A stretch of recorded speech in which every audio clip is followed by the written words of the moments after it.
Professor, no worries, it's recording already. Anything I will, okay. Okay, so great. Welcome everybody. So we have, we are waiting for maybe about a minute or two for people to come in. There are quite a number of people that were already 60 plus who have already logged on. So that's good. Okay. Thank you everybody for being on time for today's webinar. Okay, so great, we've got 70 people so far. Okay. Okay.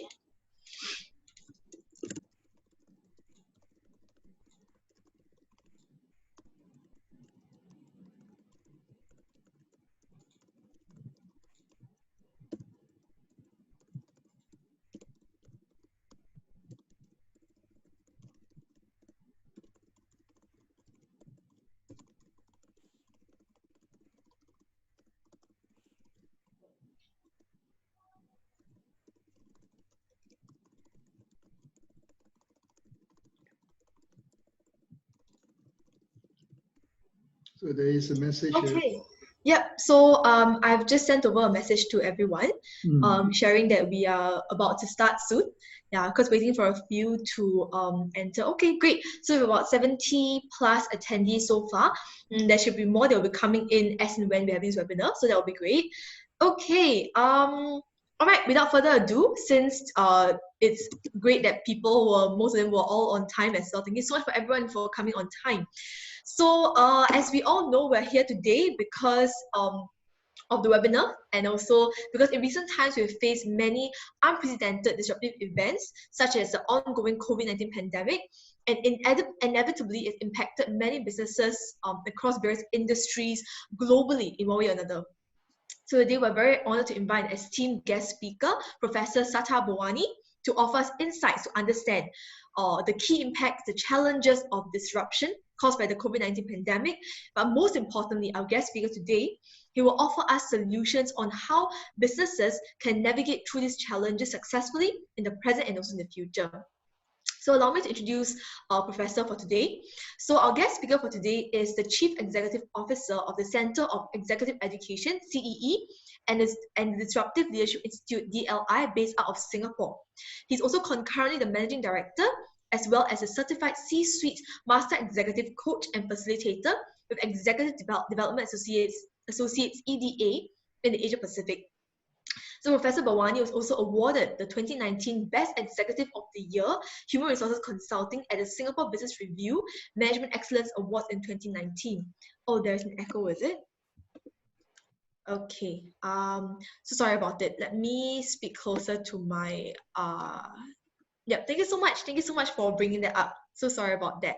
Yeah, as I was sharing as well, he has over 30 years of international business management experience, including 20 years in executive coaching.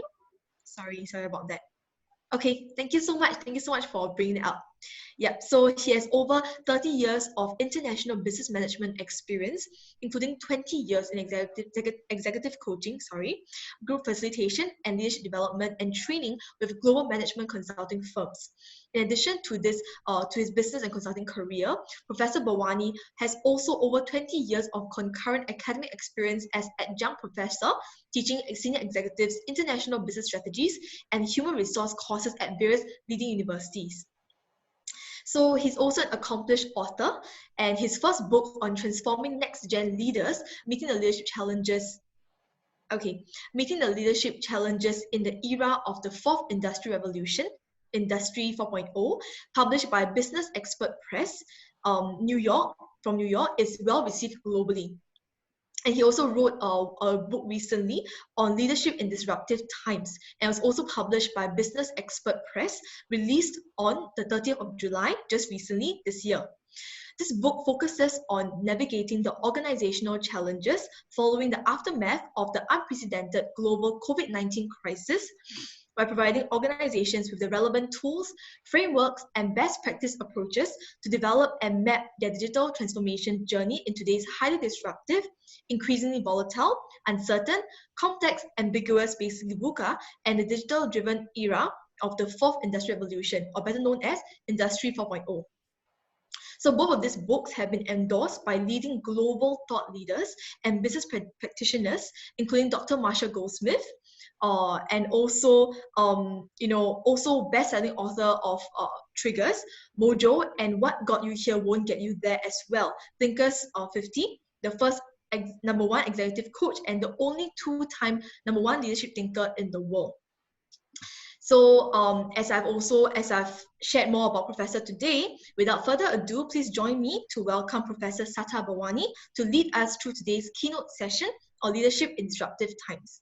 So Professor, please. Thank you, Carmen. Thank you very much. A very good afternoon to everyone. Thanks to BB and thanks to Leslie for your feedback. I hope it's very clear. Can you hear me well, BB, Leslie? Yeah. And first of all, I'd like to thank all of you for taking this afternoon off to listen to this sharing for the first time that I'm going to do this worldwide. This is a series of webinar, thought leadership sharing, best practice sharing that I'm going to do every week and worldwide. And today is the first time I'm doing it in Singapore, and next week we are doing another one for the Rotary Club of Singapore and thereafter. Now, thank you again, to Avantis for hosting this event and inviting many of their corporate clients and their alumni, MBA and master's program graduates to attend this program. And I've been associated with Avantis since it started more than 20 years ago. And the founder, Samuel Teo, is a good friend. And when he invited me to do this, and I said, why not? And I really appreciate Avantis for doing this. Now, let me just start by sharing you now the slide. I hope you can see this slide. The title of today's session is about leadership in disruptive times, and this is the title of the book. Over the last 6 years, I would say 6 years, since 2014, 2015, the digital transformation has moved into a very I would say slow pace until COVID-19 arrives, early this year. Of course, it was reported to WHO on the 31st of December last year by the Chinese government to the WHO office in China.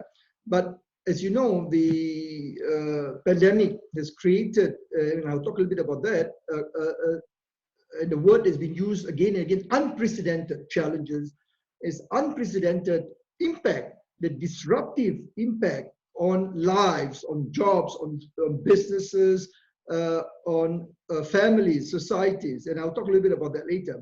So I was approached by my publisher, Business Expert Press, in January, when Wuhan locked down on the 23rd of January this year, about writing about the impact, because I've been reading research about a digital disruption, which was published in last year, my first book, Transforming Next Generation Leader in the Digital Revolution or Fourth Industrial Revolution. So the publisher said, look, why not you looking at, hey, this potentially, and this is my, I must say the founder, Mr. Lee, totally of iGroup, who's also the group chairman of the BEP, the publisher was very spot on. He looking at, look, this could be a massive disruption. He's a very visionary guy. So he told me, over dinner, like, why not you look into this? So I took out the challenge, and that was in January, February. And that time we do not know. We do not know, a lot of things we do not know about the pandemic. And I've been doing research for the last 4 months. Until the last day my book was published. The book is one of the most recent. It was published, launched on the 30th of July until the 15th of July. And it was, I put in, keep on, and my publisher was a little bit, the copy editor and the production editor was a bit, upset with me because I keep on adding in the latest information about the pandemic, what's happening, and I think it's really becoming, and I believe it's going to become the worst, the most disruptive, devastating impact pandemic on the economy globally in our mankind. I mean, this is not about Great Depression. It's going to be worse than the Great Depression based on my research, and I publish it. And I think we must be prepared. As leaders, we must be prepared to look and ask ourselves, what are we going to do to help our organization to get out of this very challenging times? And I believe this is the time now for leaders to demonstrate, truly, are you a real leader who's able to develop concrete strategies for you? And this is not only for business, this applies to government. And one of the things that I published recently, and in my social media, I talk about the word, the COVID-19 or the pandemic, is unprecedented. This is unprecedented time being used by politicians worldwide. Europe, America, Africa, India, Asia, Singapore, Malaysia, everywhere in the world, we hear the same old cliche that this is unprecedented time. In my view, many times when these politicians and when leaders talk about that, because they do not have an idea. They do not have an idea, and I don't blame them. This is very, very important. I do not blame many of the leaders because there's no playbook. No playbook, you cannot rely. When someone says, oh, we have gone through SARS, we have gone through the Asian financial crisis, we've gone through September 11, we've gone through the dot-com bust, therefore we can rely on the past strategies to get us out. Rubbish. It's not. This pandemic, as Bill Gates has predicted in 2015 in my book, I talk about the impact. And Bill Gates was very astute. In 2015, in a TED Talk, he talked about, of course, he was talking about, from Africa, Ebola, at that time it's a grave threat. The bird flu.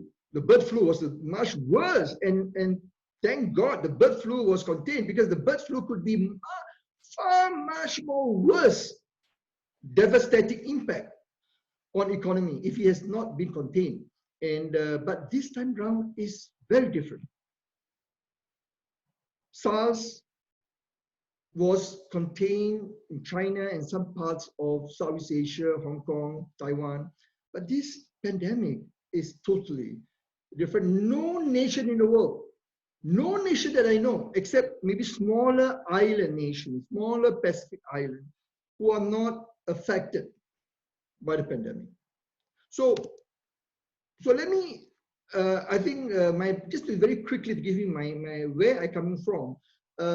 Over the last 30 years, my work with organizations looking at leadership effectiveness, my previous appointment with Mercer, human resource, a global consulting firm, with Hay Group, another global consulting firm, with DBN, and now with EDA, and of course DLI, Disruptive Leadership Institute. And of course, prior to that, I was in healthcare, with an organization called Carl Zeiss Healthcare Division. I was a line manager. I was involved in HR operations, marketing, and I was also doing pharmaceutical very much earlier, late 70s, early 80s. So that tell you my age, how long ago was that? Now, but what is interesting, I look at the last 15 years, the evolution, the technological revolution in the fourth industrial revolution. And in my book, I talk a lot about that, the shift from first industrial revolution to the fourth industrial revolution, from the water and steam, the first industrial revolution to second revolution, talking about electricity, the third revolution, talking about using computing power, and the fourth industrial revolution that we are in today, looking at internet, which is transforming organization. On how do you transform organization using the digital revolution and integration of IoT, iOS, blockchain, AI, machine learning, you name it, all these terms all are coming together, a confluence of the digital technologies that's transforming organization ability to be able to deliver value for the customer. So today, we are talking about a lot of things that has been put in place by organizations, but at a slower pace prior to COVID-19. So what happened is, since February, March, as we see lockdown happening worldwide, as we see organizations trying to look at how to keep their employees safe, how to ensure sustainability, suddenly the word disruption comes in, and the disruptive impact of COVID-19. Is it new? No, it's nothing new. It's been around for a very long time, and I'll talk about some examples that we have faced in the 80s, in the 70s and 80s. There's nothing really new of what we are facing. But what is new, the impact at all levels of operation, at all aspects of the business, that is new. That has never happened before to the extent that what we are seeing today. So what are we going to do? So first we need to, I'm going to ask you now, all of you, to think of a word. Let me just do a quick poll. When we talk about disruption, okay, what comes to mind? So you have a toolbox there, somewhere you see the chat. There's a chat box. Can you type one word, just one word, please, not the center. I know some of you there, I look at all my friends who are in there. You know, some of you, I know you that you probably will give me sentence of, sentence of that. So just give me one word, please. There are over 100 people who are attending this session. Quite a number of you that I'm looking at the names, all my contacts all over Asia Pacific. So thank you for joining. Yeah. So, okay. So let me see. Some of you have given now creative. Okay, chaos, innovation. Innovation seems to come up quite a lot. Cecilia mentioned bad weather. I love it. When she talk about awesomeness. Okay. What else? Let me see. Who else come up? Adele says change. Edwin, change. Uncertainty. We can't. Christopher, opportunity. That's interesting. And I'll talk about that. We can't. You are right. Because we talk about disruption can be a crisis and can also be an opportunity. Yeah, in the Chinese, as you probably all of you know, the Chinese word Wei Xian, Wei Xian from Wei Xian. What is the Qi Hui, and I can't remember the Chinese. There's a Chinese very interesting Wei Xian, with a combination of two, the crisis and opportunity. Qi Hui, and I think it's very important for us to see from two perspectives. And I see a lot of chaos, a lot of useful chaos, digital. That's interesting. Annalisa, welcome. Trouble. Yeah. And Suchi says growing. Well, that's interesting. Grow. Janet, talk about creative. Wow, okay.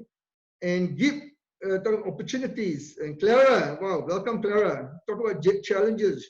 Charlene, Tofia. And my Mike Wells said interruption. And a lot of you talk about similar, about changes, fear. And somebody mentioned very interesting, abnormal. Doris, that's interesting, abnormal. Wei Qi, yeah, that's the word. Adrian, thank you very much. Adrian, Wei Qi, Wei Xian and Qi Hui, Wei Xian and Qi Hui. So total is the word is called Wei Qi. In Chinese word means that in every crisis there's an opportunity. So that's interesting. So if you look at the disruption, the COVID-19, the digital revolution, there are a lot of opportunity. The question is, what do we do about it? How are you going to tap? How are we going to take advantage of it? That is the challenge that we all face. Yeah. So thanks for all your contribution. So now let me now go into the definition. If you look at the definition by Cambridge Dictionary, and it's very simple definition, and the definition says that disruption is the action of completely changing the traditional way that industry or market operate by using new methods of technology. Now, the Cambridge is way more advanced. They use the word technology, because over the last 10 years, they redefined. This is from a business perspective. Okay, so interestingly, so an action of completely changing the traditional way. And COVID-19 and the digital revolution both have changed the way we deliver value to our customer, the way we operate, and we have to change. We cannot afford not to, because it affects our survival of the organization, and a lot of companies are not going to make it, especially those SMEs, smaller organizations, which even before COVID, they do not have a viable business model, an operating model, and they are struggling. And we can see that coming because when in a lot of countries in the world, when the fiscal measures, the support measures by the government in the respective country, including Singapore, when this funding dries up, and you see by early next year, there'll be a lot of companies is going to fall out. And this will impact the number of, the retrenchment numbers, the massive unemployment and so forth. So what do we need to do to protect jobs? What can we do now to help our companies to survive? So let me now go into this, the definition. So we talk about disruption. I will talk now about disruptive innovation. Clayton Christensen, who just passed away earlier this year, and Clayton Christensen is a marvelous, is a thought leader. I tell you one of his talk, is a great mind of our time from Harvard Business School. And he defined disruptive innovation in his book called The Innovator's Dilemma in 1997. He says that disruptive innovation is a process by which a product or service takes root initially in simple application, very simple application. Then they move up the value chain, and then they move up market and replace the entrenched, established competitors.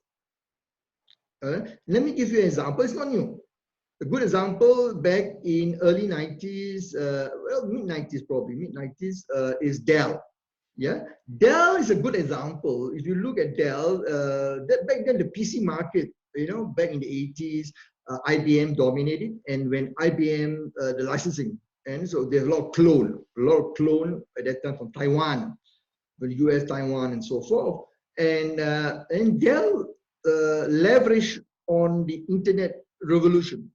If you remember back in '95, when those days, those of you are maybe my age or the Gen X probably will remember this, the war of the browser between Netscape and Internet Explorer.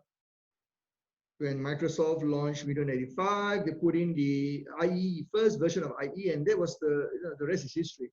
And you look at the internet took off, and I was back in the Bay Area at the time, and what's interesting, that internet revolution. Michael Dell is a visionary. Michael Dell, the founder of Dell Computer in Texas, so decided to use the internet and offer something that disrupt the whole PC market for the first time. Introduce a concept called the mass customization, allowing organizations to be allowing both B2B organizations and also consumers to customize PC to suit your personal preference, and you order online, removing the middleman, removing the retailer. Yeah? So that was a very a direct marketing model. So that is a disruptive innovation by Dell. And of course, over the years, things have changed. You see a lot of things have changed. And Dell is not longer, I would say, a leader anymore. But you see a lot of other PC. You have Acer, you have LG now, you have Hewlett-Packard and others coming in. But there's no more, you don't see any new disruptive innovation in PC. Of course, now with cloud computing, Amazon, Google has overtake many of this. They are the prime mover. Amazon is in everything. Google is in everything. So it's Alibaba and so forth. So these are new players that you see, and I'll talk about that in a short while. Clayton says something very interesting. He says that why do all these big companies, they are very difficult in terms of trying to reinvent themselves. Why do Alibaba is able to transform itself to be able to provide from a platform economy by giving, of course, Alibaba is a good example, where they're using technology to be able to offer a value to the consumer, C2C, consumer to consumer, and of course, they compete with Amazon to a certain extent. But if you look at other examples, how the disruption that Uber, Grab, which I will talk about later, has transformed in, of course, Uber disrupt the taxis industry. And then Grab disrupt Uber in Asia when Uber came in, and Uber sold to Didi in China, and then in Southeast Asia sold to Grab. And you see the disruptor being disrupted by a more younger, a more newer, player. Then you look at Netflix and broadcaster, same thing. And Netflix, is able to transform and disrupt broadcaster using algorithm, using the digital revolution in understanding the individual consumer. When you're on Netflix, what do you do? When you're on, they will tell you, okay, you may like this, since you watched this movie, or you watch, Suits, or this another, or you watch the, maybe, I don't know whatever the latest, movie about drug or whatever. Then you tell you, okay, this is a new series you may want to watch. For example, recently I watched this very good movie. I think most of you know Blacklist. I've been following that, and then they will tell me these are other movies, and it's interesting. So they know, they study, they know what your preferences and all that. They personalize it. So that using technology, the algorithm that they use to provide that value, and of course the one I will talk about later about DBS Bank, and how DBS from a traditional bank has transformed to become the world's best digital bank. And I will tell you the story of 𝐭 Gupta and how he did it and what happened in DBS Bank. So let me just talk about COVID a little bit, because this is something is ongoing right now. We need to address this because it's not going to go away anytime soon. In my research and my work, and I've interacted with WHO, talking to also the CDC in the US and friends who are in the NICD and many other organizations that do research in the UK, in India, and I read a lot, because this is part of my work, trying to understand the impact of COVID-19. As I said, we all have seen it firsthand. When I started working on this, in January, February, it was still very new. And there's so much thing every day I learn. Every single day, I have about 30, 40 reports that I subscribe that will tell me about what's happening, the impact to jobs, into the market, into the vaccine. And recently you heard what Putin, the Russian president, talk about. Oh, we have a vaccine and we're ready to launch. And the question is, vaccine doesn't save people. It's very important to remember the vaccine does not save COVID-19 patients. Vaccination does. But the process from vaccine to have a vaccine that is been going through the 3 stage of clinical trial and going through the vaccination process. Now it takes some time. And question is, to what extent, how effective it's going to be, we don't know. And the other challenge about the volatility, the uncertainty, and in my chapter 3 of my book, I talk about the disruptive impact of COVID-19, as you can see at the bottom there. There are 3 chapters on COVID in my book, of 10 chapters, 3 chapters on COVID about the disruptive impact. And one of the things that we need to understand, the VUCA about COVID-19, besides the volatility, is rapid increase.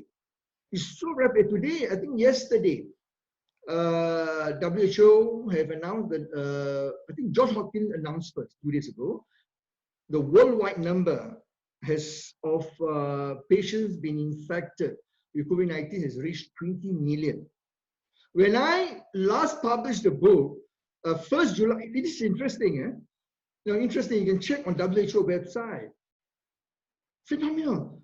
1st July of this year, a month, about 6 weeks ago, it was 10 million. Within 6 weeks, it doubled. That is the extent of the volatility of the COVID-19. And it's going to get worse, because look at what's happening to India, Brazil, Italy, which now being in control, but we don't know. Look at New Zealand the last 2 days, what's happening? Well, for 100 days, no community spreading until just 2 days ago.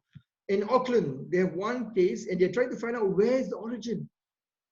Could be in a warehouse. They try to and I will talk about leadership. Jacinda Ardern, one of the great leader of our one of the great women, not only women, I think she is one of the best political leader, period. And I'll talk about that, about the quality related to competency. What made her so great? And uncertainty. So VUCA is a term used in the military back in the 80s in the warfare between America and the Cold War between America and Russia. I don't have time to go into that. You can get the book, you can read up, or go to my website. But I'm going to talk about COVID-19, the volatility. I talk about the numbers. The uncertainty is that we do not know. You do not know how long this will last. No one can predict. Even Dr. Fauci in the US, the world leading expert, doesn't know. Nobody knows. There's the extent of uncertainty. To what extent it will impact our business? To what extent it will impact life? Complexity, the DNA, where the scientists are trying to understand the evolution from SARS. If you look at the genetic, the name of COVID-19 is _2. _2 basically means that is from SARS. Its origin similar to SARS. What we call it, the SARS virus. So they are trying to understand when are we going to see this is interesting, the mutation of the virus. If the virus could mutate in a way, it would affect the vaccine, because it may not, all the effort in developing the vaccine may not necessarily work. It depends on to what extent the vaccination. I'm sorry, to what extent the mutation of the virus, the SARS _2 or the COVID-19 virus is going to make things much more difficult. That is the what I call the uncertainty. Now, what is the complex? The complex here is the impact, the impact, the unknown, and the complexity in terms of how the the virus has affected every part of business, from supply chain, break up supply chain, it disrupt family jobs in society. It's very complex. So we do not know enough. We cannot rely on the playbook of the past. If anyone tell you, oh, we have experience, in Taiwan or in Singapore, Hong Kong, China, we have look at Chinese. There's so much experience in SARS, and yet they struggle. And I think many people may not agree with me, but I think the Chinese government, and I congratulate President Xi Jinping and the Chinese government, when they locked down Wuhan, it was very tough. And they did the right thing. But of course, I'm not sure whether you can do the same thing in other countries, especially in the US and all. There'll be revolt. People will revolt. But they did that. And we are better for it, for what the Chinese government did. And lastly, this is another interesting, ambiguous. There's a lot of, a lot of conspiracy theory. Where is the origin of the virus? Where does it come from? Yeah, this is the challenge that we face. Okay, is it from the Wuhan seafood market, or is it brought in from the US military? Is a warfare, germ warfare, or the Chinese created it, or is it an accident? And it's like, based on my research, reading a lot of reports, it's very likely it could be based on the looking at all the report, all the scientific data. It could be potentially an accident that has happened in the Wuhan lab, which is level 4 lab, which the bio lab, which could have, I said potentially that could be one of the explanation of the origin of the virus. But again, a lot of things we do not know. Now, so this one in my book, so I talk about two disruptions. One, I talk about COVID-19, which a lot of you probably see every day. Sometimes we see so much. One of my students told me, Prof, we are hearing too much and become, immune. He said, look, enough, we are CNN every single day. Like CNA, every day will be COVID update. But we have to keep ourselves, as leaders, we need to keep ourselves abreast. Okay, enough of COVID. So there are 3 chapters about that. You can read. Now I'm going to talk about something which is much more important, because after COVID, the post-COVID era. The post-COVID era is going to be about the disruptive force of the digitalization or digital revolution, which started before COVID, but at a slower pace. But because of COVID, because of the social distancing, work from home, because of many measures that we put in place to protect lives, employee, customers, and technology play a part. By now, everybody, like Zoom becoming a verb. Zoom, let's Zoom, let's have a Zoom meeting, let's do Zoom. Zoom becoming a very interesting, everybody talk about Zoom. And this is going to become the way of life. We work from home. Now we realize we don't have to go to work. It's very likely in the next 2-3 years, and this virus, this thing is not going to go away. And I don't think we're going to, the pre-COVID days will take us 2 to 3 years, depending on the maturity of the economy. And then we have to be prepared for the recession, global recession, to be around 2 to 3 years, or even longer, possibly, depending on how the virus evolves. But nevertheless, the digital revolution is going to stay. We need to understand the forces. How can we leverage? And you look at some of the companies that we know, Uber, Airbnb, on my slide here, Skype, Alibaba, Facebook, Society1, banking, Netflix, all Apple, Google, all this company has transformed successfully. And I will talk about, in my book, I talk about 5 companies: DBS, Microsoft, Netflix, Starbucks, and Uber and Grab as one, but they are competing against one another. And I'll talk about all these 5 companies in a short. But worldwide, we see all these companies I'm showing you now has been able to leverage on the digital technology.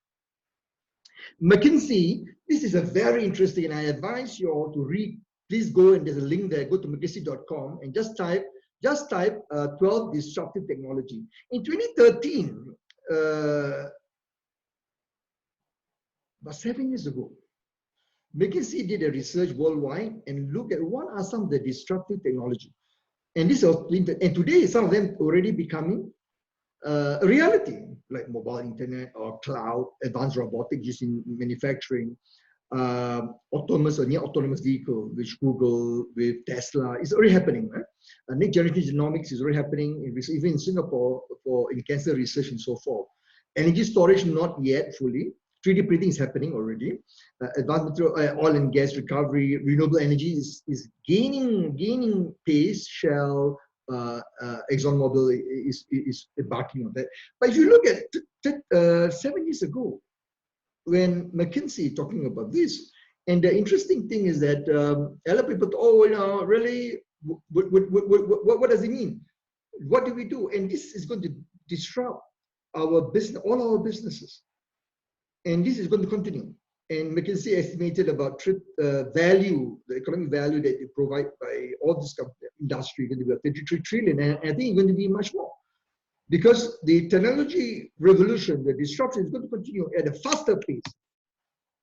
So in my book, and in my summary, so when in my opening remark, I said that looking at all these challenges, and I've studied, as I said, since my first book published last year, and it's a continuation since first started 2016, 2016. And then I published my first research in last year, 3 years later. And then since then, I've been doing research about the digital revolution until COVID-19 came in, and I paused, I focused on COVID-19. So what I've found is that a lot of companies are struggling. They understand. It's what we call the knowing doing gap. Most of them know the impact. Knowing, but they don't know what to do. And this is the biggest challenge, knowing doing gap. So a lot of them know, yeah, we know, Prof, I know this is important, we know we need to do something about it. But the question is, how do I do it? What do I do? There's a lack of sense of urgency until now that they need to reinvent their operation. So how do you do that? First and foremost, I'm going to ask you now, second time, put in your chat box, I'm going to introduce the concept called Leadership 4.0 in relation to leading in Industry 4.0. And I'll explain that in a short while. But I want you to just give me one word again. What do you think is leadership? Or a few words, maybe. But what is Leadership 4.0? Again, please go into your chat box and give me some insights.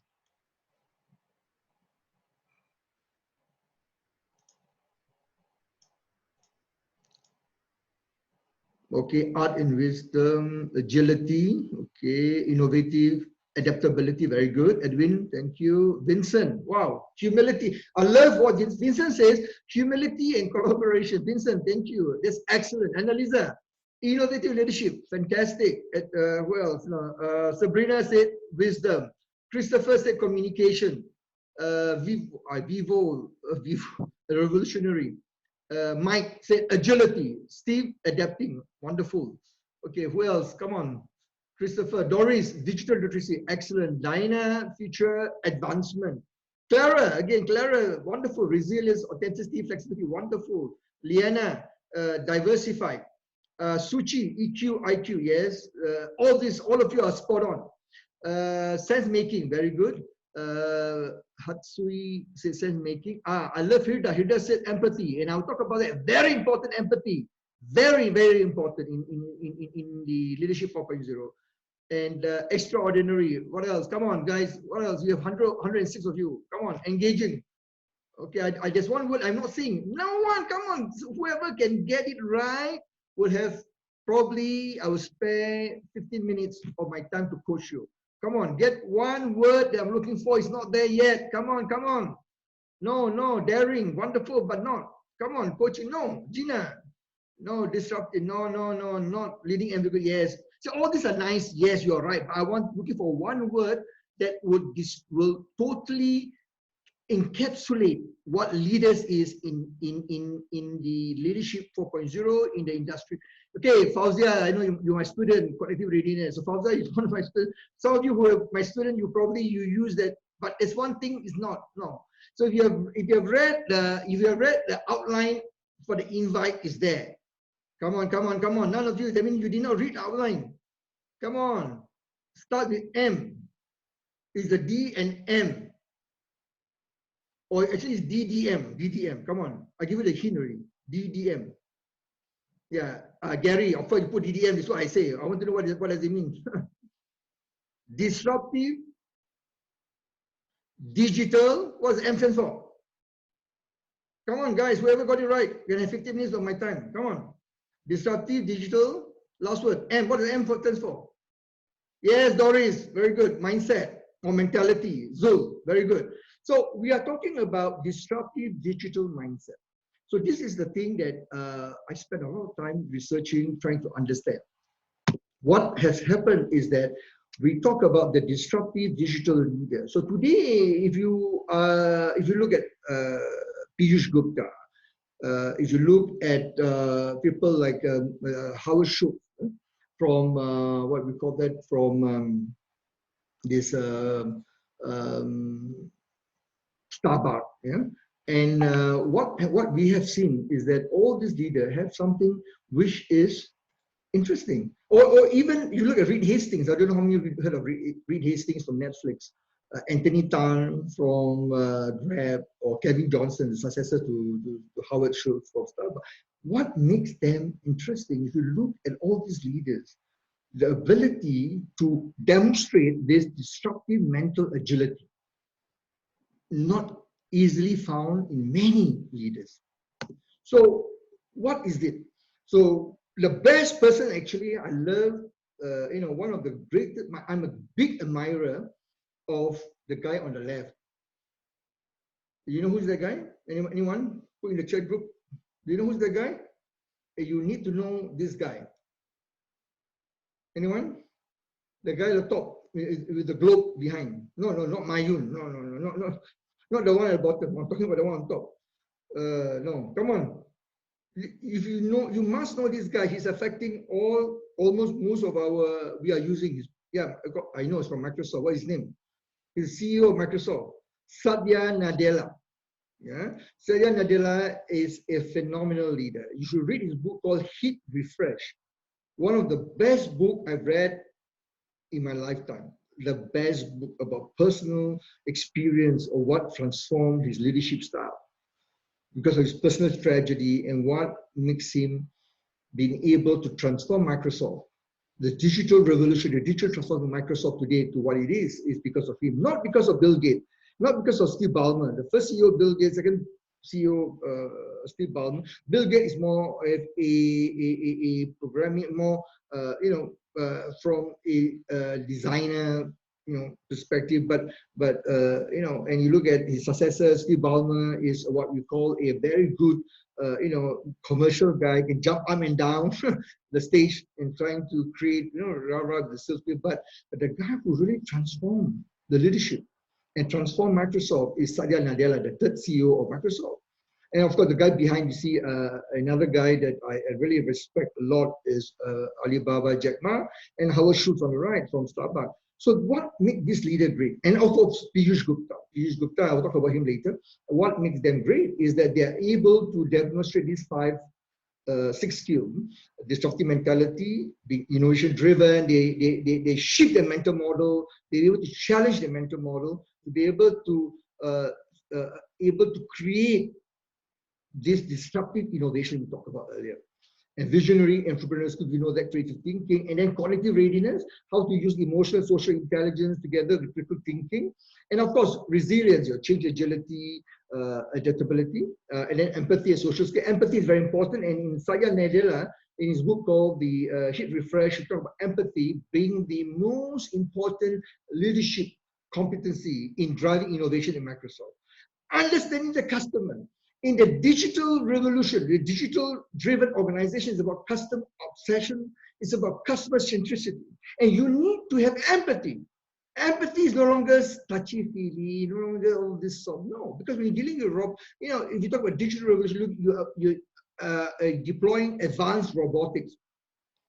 You have a new term that you need to learn called cobot, not robot, cobot, C-O-B-O-T. In my book, I talk about cobot. And when you deal with cobot, you need to have that empathy. You need to be able to, and that's why robots do not have that. Of course, they're trying very hard to put in feeling, but you cannot replace that people feeling, that ability to have that empathy. And of course, driving for success. At the end of the day, business is all about results. Forget about everything else if you're not able to deliver results. And this is a fundamental.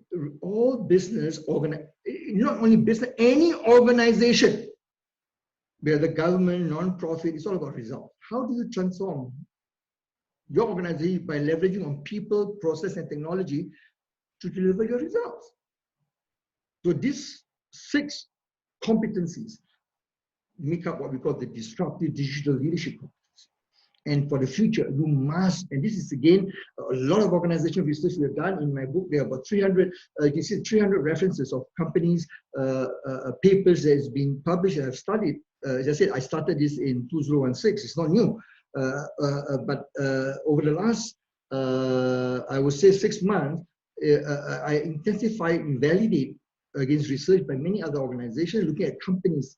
And most of my C-suite clients, CEOs of globally organizations has gone through coaching and are validate with their own experience to look at what makes them great or what makes their global CEOs great and try to understand how different it is in each industry.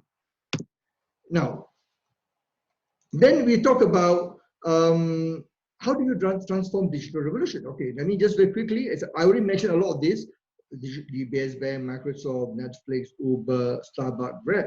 So DBS, then 𝐵𝐻 Gupta, 𝐶𝐬 Nadella, Microsoft, Reed Hastings, Netflix, Grab, Anthony Tan and the co-founder Tan Hui Ling, Starbucks founder Howard Schultz, and today is Kevin Johnson, the new CEO. And Uber, the original founder was Travis Kalanick.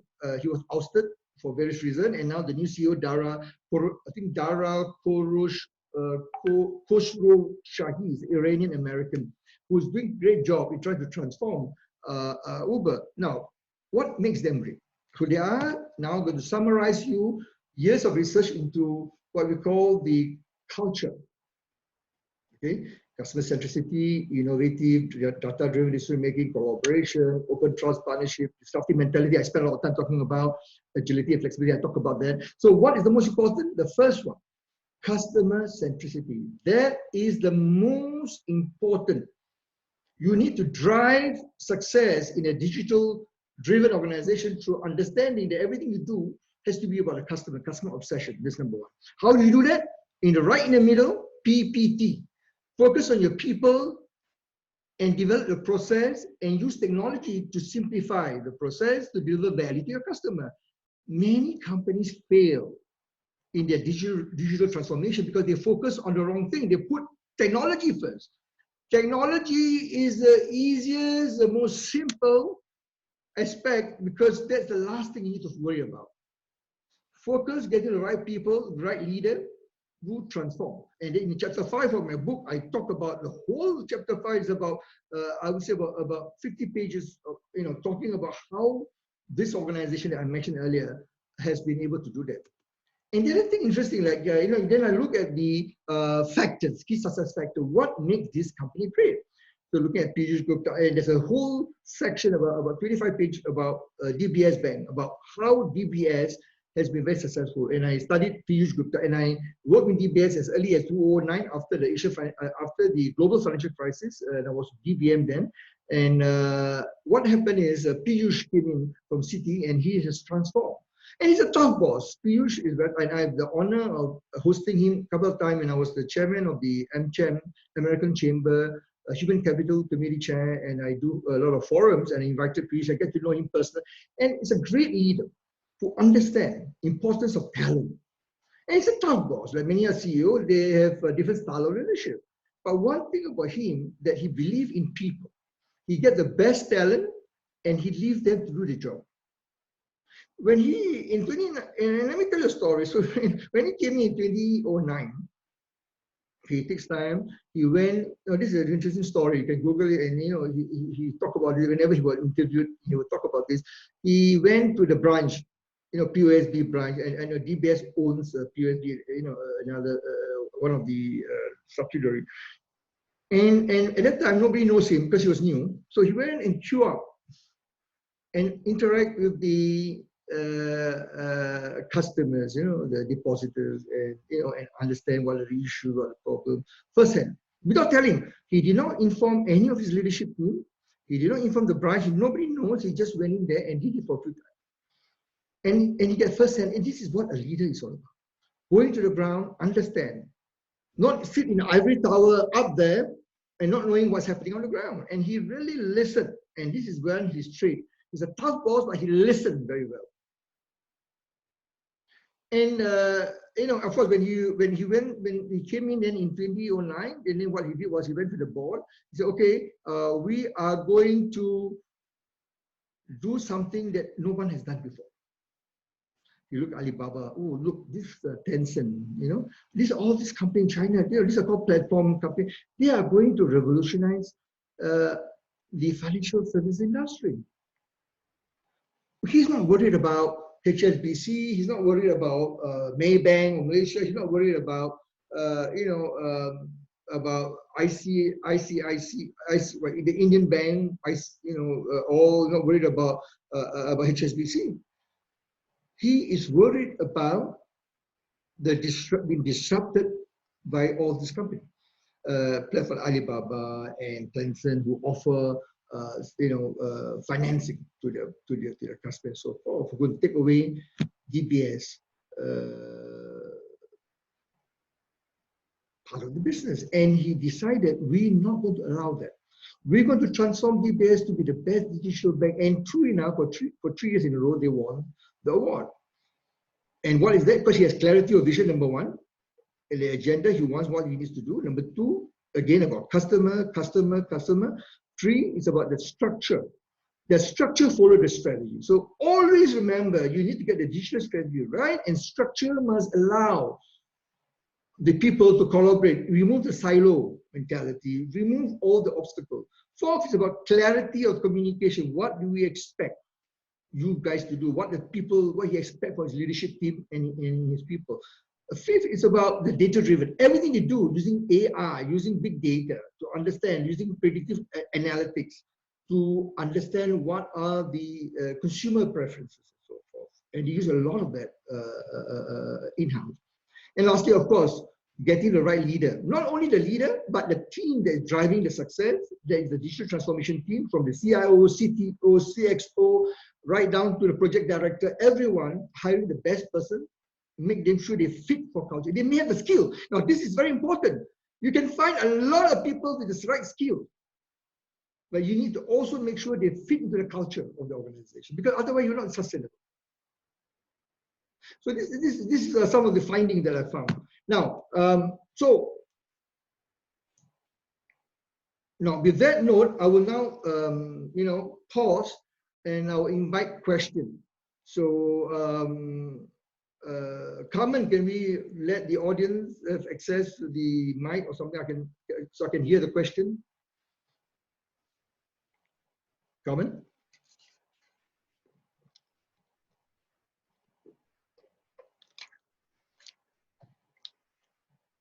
Kaman, is a question been asked in the Q&A or? Okay, let me see. One of my, okay, there's a two question here. Leslie, one of my millennial mentees says that he sees the word leaders, you think of management of big companies and corporation.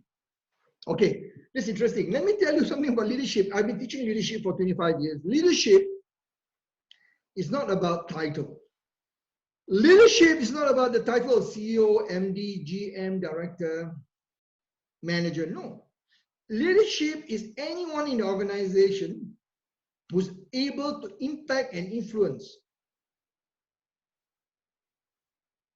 other people to be able to get them to do things that they want to do.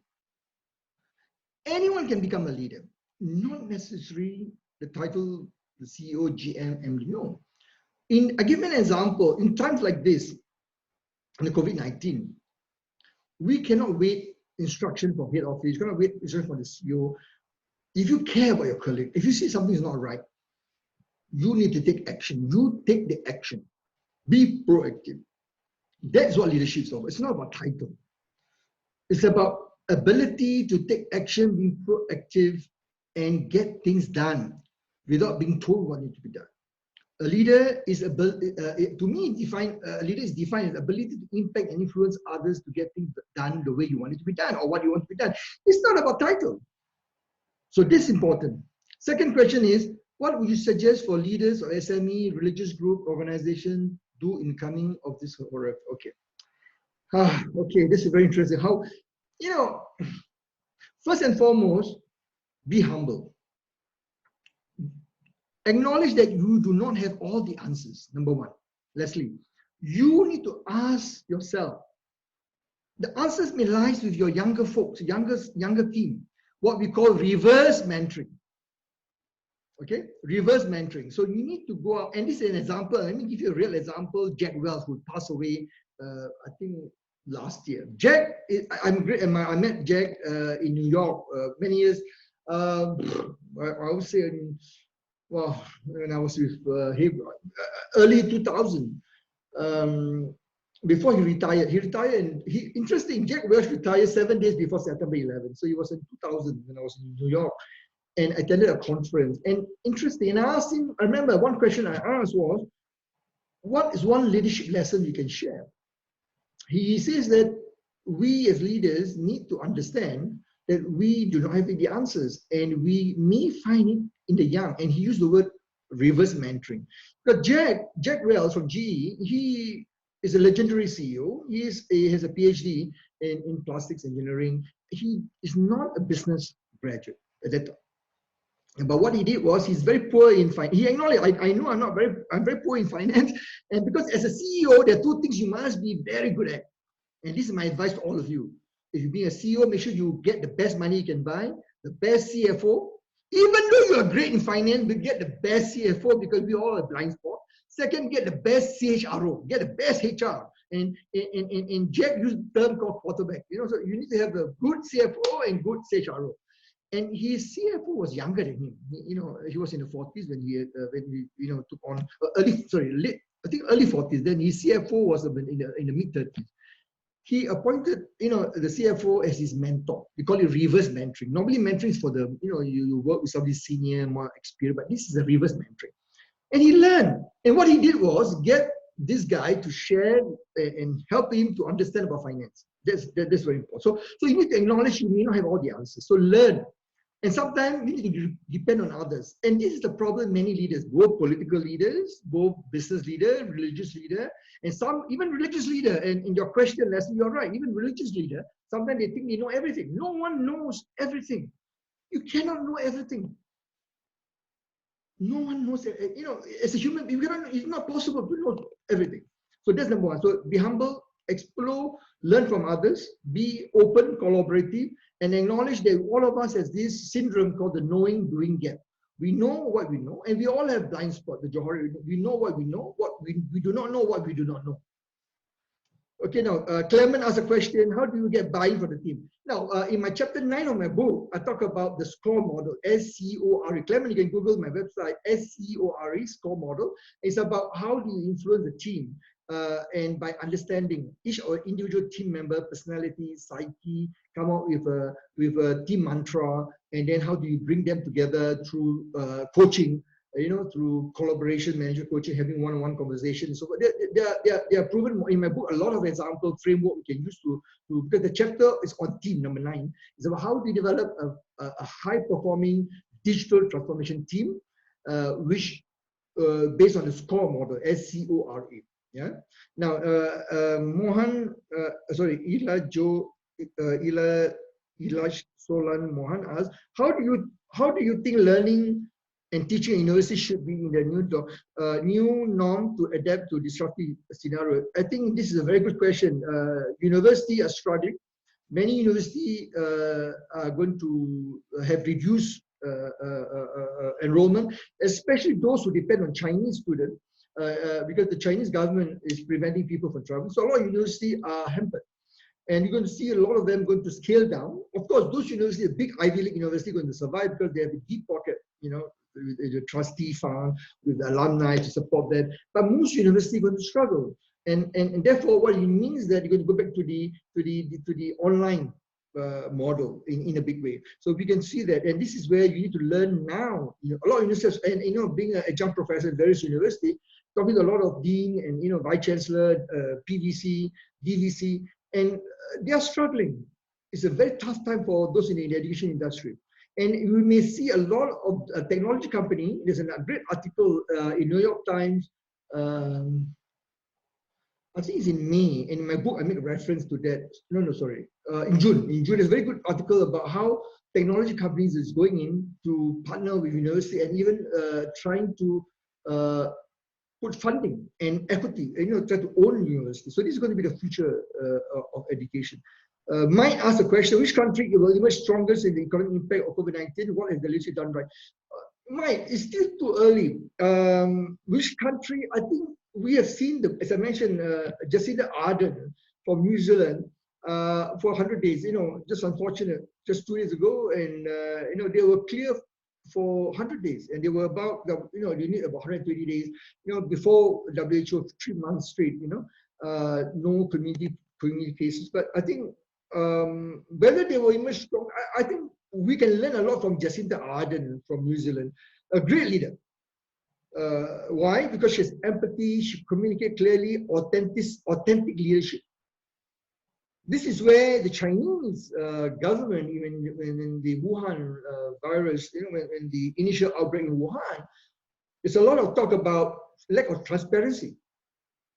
But you look at Jacinda Ardern, the way she communicates, the way she answer questions, the way she deals with the media, that is a lot of empathy, communicate clearly, able to provide facts, conjecture, not like Trump. We all know about Trump. I don't have to go into that. In some other countries, even many countries, they are not able to be transparent. So I think Jacinda Ardern now. Which country will emerge strongest? I think Europe, probably some of the countries, Norwegian, some of the, I think a lot of things are still unknown, Mike. I cannot say for sure. But what we can do is to learn and evolve, and a lot of political leaders need to acknowledge, even in Singapore.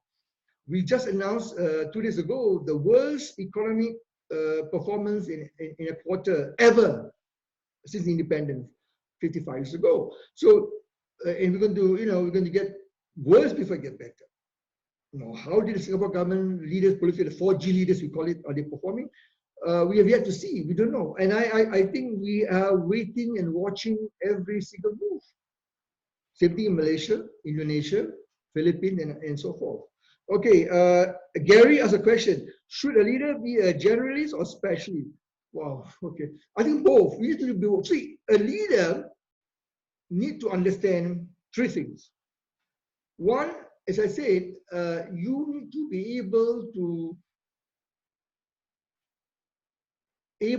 know about the business, of course, you're leading, about the industry, about the business, but you do not have to go, because, as a CEO or as a president or as a head of organization, you are responsible to run and drive success through your team. So you can have specialists who are performing the role, whether it's a CHRO, CIO, CIS, COO, all the head of functional head can do the job. Your job is not to be an operational CEO, but your job is to be able to help and provide support to your team so they can do their job. So I would say, in a way, you can be a generalist, probably, understand, then inspire people, always adopt the PPT. Always put your people before process and technology. A good example, I will give you a good example. This is this guy called Richard Branson. Richard Branson, every single year, he will publish in his annual report. He will say that, at Virgin, our philosophy or mantra is employee first, customer second, shareholder third. Listen very carefully, not the other way around. Employee first, customer second, shareholder third. What he believes that you always take care of the employee. If you take care of the employee, and then they can take care of the customers, and then the customers will come again and again, and then you will be able to get your result, your profitability. And in my book, I talk about RBL, result-based leadership. In my website, you can get a lot of articles. I publish a lot of free articles I publish. You can download. It's called RBL, result-based leadership. Always put your people first. Actually, I go one step. I go one step before people. I say, take care of yourself. You take care of yourself. Know your strength. Know your weaknesses. Know your competency that you need to develop. Lead. So it's about leading self, leading others, your team, and then lead the organization. So in that order, lead self, lead others, lead the organization. Okay. Then lastly, well, there's another anonymous attendee. Well, anonymous. Sometimes the visionary are young. They have to convince the BOD, okay, how to organize age gap. Okay, the question is, the visionary are young, how to convince? Okay, when you are young, the first impression is very important. And not only young, I mean, and all of us. So the first impression, when you want to go to a board or the senior management team, you must ensure, create a first impression, and be prepared is Scout motto, be prepared. Younger leaders, younger executives need to do away at times with the mindset that they know everything as well. Because, really, and they are very impatient. If you look at the Gen Y, the good news is that the Gen Z or the digital natives are those born between 1995 to 2010, they are much more pragmatic, easier to deal with compared to our Gen Y, which is born in 1980 to 94. So the good news is that you can find it a bit easier. So what you need to do, number one, be pragmatic. You need to be prepared. Understand who are you meeting. Know your audience. If you're talking about the senior management team or the BOD, board of directors, know them, speak their language. So you need to adapt your style, the communication, make the effort to prepare, know who they are, communicate them in the way that they want to be communicated. Okay, and that's it. So these are all. I hope I addressed all the questions. Okay, there's another. Okay, I think I've answered all. Okay, can you give more examples? Okay, Adele asked a question. Okay, you put it in the chat group, not the question. Okay, could you give more example of leaders who display empathy? What did you do to Chris? Okay, because I'm mindful of the time, Adele, but I can do it quickly. So as I said, Saya Nadella is one. The other person that I think has been able to demonstrate empathy very well is, I said, Howard Schultz from Starbucks, who has a personal strength, just like Saya Nadella has a tragedy with his son Zane, who was born, the wife was giving birth and there was some problem, and he suffered from cerebral palsy, and for life he was in a wheelchair. So that allowed him to be able to develop that empathy to, and for 3 years he was in a very, very difficult, blaming himself. So then in his book, he explained what happened. His wife told him to get over it. The wife got over it very quickly, but he took 3 years. And that's the sense of empathy. Now, the other person is Howard Schultz, because his father, when he was young, very young, his father is a truck driver, was involved in an accident, and the company did not provide health insurance. So Howard says that, look, when I started business, he wrote, in the biography, that he wants to make sure that everyone, his employee, would have coverage management. Even you are part-time, even you are a gig, you're providing, contracts, your contract staff providing part-time, whatever, they will provide medical. That is a great philosophy for how, and he was awarded, by President Clinton, for that philosophy and how he transformed Starbucks. And Howard is great the way he designed the flywheel system of Starbucks to use technology to deliver value for the Starbucks customers and all. It's a great story in my book. I explain it very detailed how to use that using the flywheel method. Yeah. So and there's many others, Okay, I Del, you can communicate to me. I don't want to take much time, so I just want to. I think that's all the question. So what I wanted to do is to end with two things. What I just shared with you, I've developed into a program under the Disruptive Leadership Institute. We have developed a series of programs. So you can go to the link there. You can go in. And there are a series of programs. Everything I explained, all case studies, all are practical case study on leadership, on team effectiveness, on digital transformation. And you can email us if you want to know more. Okay. So there's a series of programs for C-suite and middle managers. So there are two levels: C-suite, CEO and direct report, and the middle manager. And thirdly, for all of you, I have got the publisher to agree to extend a 30% discount if you want to get a book for only the webinar attendee. You can go to businessexpress.com, books, leadership in disruptive time. You can place the order there and you can put the code word BAW, BAW 2020, and you'll be extended a 30% discount. Only for all of you who are attending this. And if you want, some of you have asked about sample chapters, one whole full chapter or chapter 1. And I've prepared, and you can download it from the, you can send an email or you can go to the website there, Disruptive Leadership Institute, put all your details, we will send to you. Or the easiest is go to the book website earlier, businessexpress.com. It's a link, you can download the book chapter. Okay. And lastly, the good news is that 3 days ago, the book has been endorsed, has been accepted as a core text for the Executive MBA in Digital Transformation, which is offered by IP in Paris, which is the internationally recognized qualification by the French government. It's a French government approved qualification. And very soon we're going to bring in online. The program is going to offer online for all MBA graduates. You're going to have an exciting time. If you have an MBA recognized degree, you can get another degree, this degree, by doing only 3 modules. Because and they recognized it, and the modules are based a lot of research based on my work and plus other researchers, other thought leaders in Europe. But my book is one of them that they have adopted. So you want to know more? Send me an email there, inquiry@ce-global.com. That's it. So what I would like to do now, that's it. I think all the social media, follow me on LinkedIn, on Facebook, Twitter, Instagram, all the social media. You can type Disruptive Leadership, you can find us. And also you can connect me personally on LinkedIn. My personal LinkedIn is Bawani, LinkedIn.com/Bawani. Then continue, and every week I'll update research about what's going on, COVID, update about digital revolution. Every week there will be articles, there will be research about what's happening, and so that we keep you updated.